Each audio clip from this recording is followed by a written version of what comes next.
Hola, ¿qué tal? Mi nombre es Jorge Luis Carmona Aguilar. Y el mío, Luis Jesús González Zapata. Nosotros vamos a hablar de dos temas, vamos a tocar dos puntos que uno es esfuerzo térmico. Y el otro, sistemas hiperestáticos. Bueno, vamos a empezar con lo que es el esfuerzo térmico. Pero antes de se encuentran las propiedades térmicas de un material. ¿Qué quiere decir esto? Se sabe que los materiales cambian sus propiedades con la temperatura a la cual el material se usa o de la temperatura a la cual se somete un material durante un cierto procedimiento. ¿Qué quiere decir esto?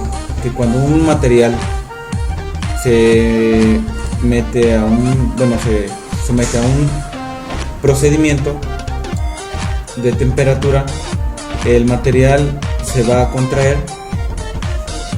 o se va a dilatar. Un ejemplo básico de lo que es esfuerzo térmico sería lo que es el hielo. El hielo a menos 30 grados aproximadamente, el hielo está en estado sólido.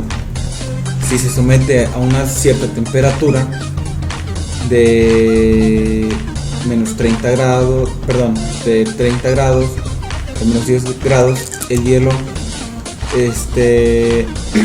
se derretiría.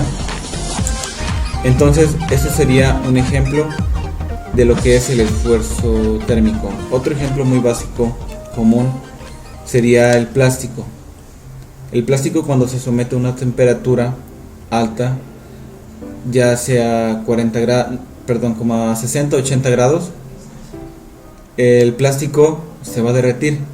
Eso sería otro ejemplo de lo que es el esfuerzo térmico.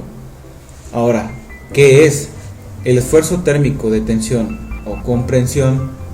Dicho en otras palabras, se produce en un material que sufre una dilatación o contracción térmica. Un cambio de temperatura puede ocasionar que un material cambie sus dimensiones. El plástico, por lógica, cuando ya fue sometido a una temperatura muy alta, ya no puede regresar, ya es un cambio irreversible.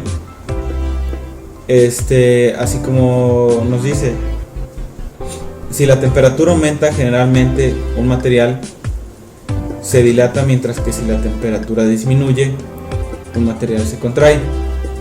Ordinariamente, lo que es esta dilatación o contracción está linealmente relacionado, o estará realmente relacionado con el incremento o decremento de temperatura que se le presente a dicho material. Claro está, de acuerdo que cada material es cierta temperatura. Es necesario variar la temperatura de cada material. ¿Por qué? Porque no ciertos materiales, no algunos materiales o no todos los materiales se pueden cambiar a la misma temperatura.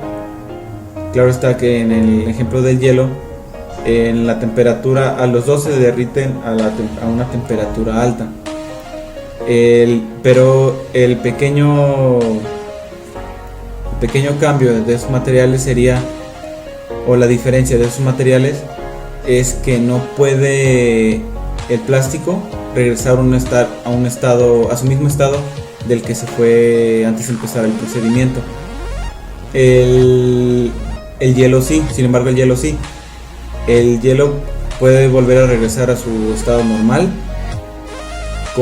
simplemente regresando a la temperatura de la que empezó el procedimiento, que fue disminuyendo.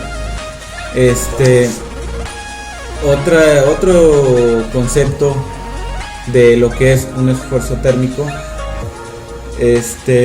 nos dice que es un esfuerzo asociado al efecto de una dilatación térmica. ¿Qué quiere decir? Que la diferente longitud que tendrá un elemento estructural a diferentes temperaturas ya sea por defecto de la dilatación o de la contracción térmica. Provoca incrementos o decrementos de longitudes entre ciertos puntos.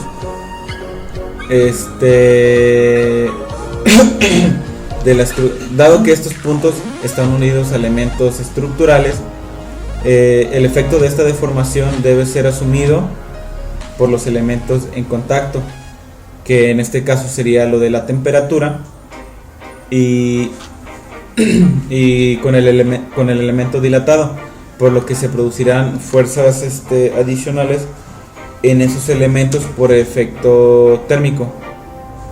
Ahorita a mi compañero le toca exponer lo que es sistemas hiperestáticos. Y les va a hablar un poco. Esto fue todo, bueno, en mi caso del tema de esfuerzo térmico. Bueno, un sistema hiperestático es cuando una estructura está en equilibrio, pero las ecuaciones de la estática resultan insuficientes para determinar todas las fuerzas internas o sus reacciones. En una estructura hiperestática existen más fuerzas actuantes que ecuaciones de equilibrio. Por lo tanto, se deben de plantear ecuaciones adicionales con los desplazamientos o giros en puntos específicos de la estructura para conocer estas fuerzas.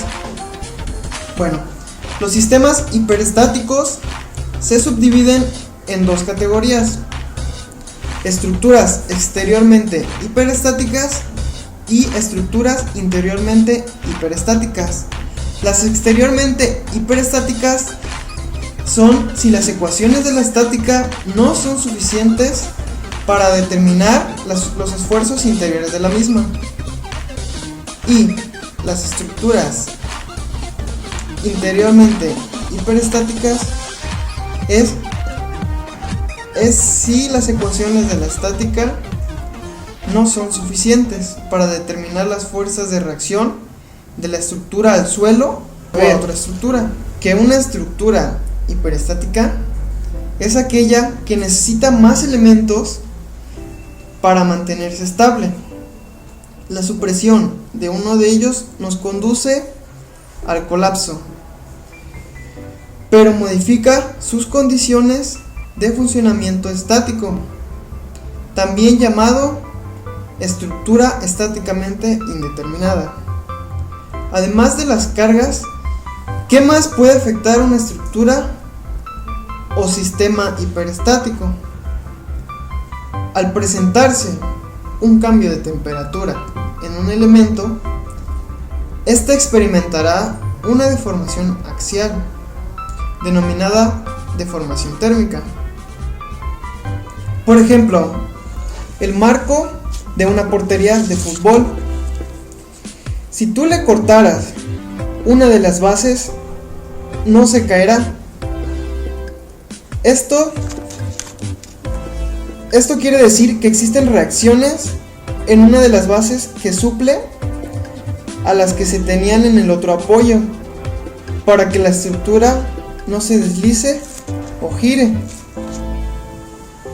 El otro ejemplo de lo que es el esfuerzo térmico sería que en caso de la portería de fútbol, cuando se corta una parte, como es aluminio, o por lógica no se contraería ni se deformaría. ¿A qué lleva esto? A que cierto material, para cada cierto material es cierta temperatura, y ahí es donde ocurre lo que es el esfuerzo térmico. En este caso, el aluminio, al ponerle una temperatura de menos 40 grados, sería frío. Entonces sería como unos 80 grados a 90 grados. El aluminio de la portería, por lógica, no cambiaría su estado. ¿Por qué? Porque sería otro tipo de material. Es lo que les venía diciendo. De acuerdo a cada material, depende de la temperatura. en todo esto sería todo y Muchas gracias. muchas gracias.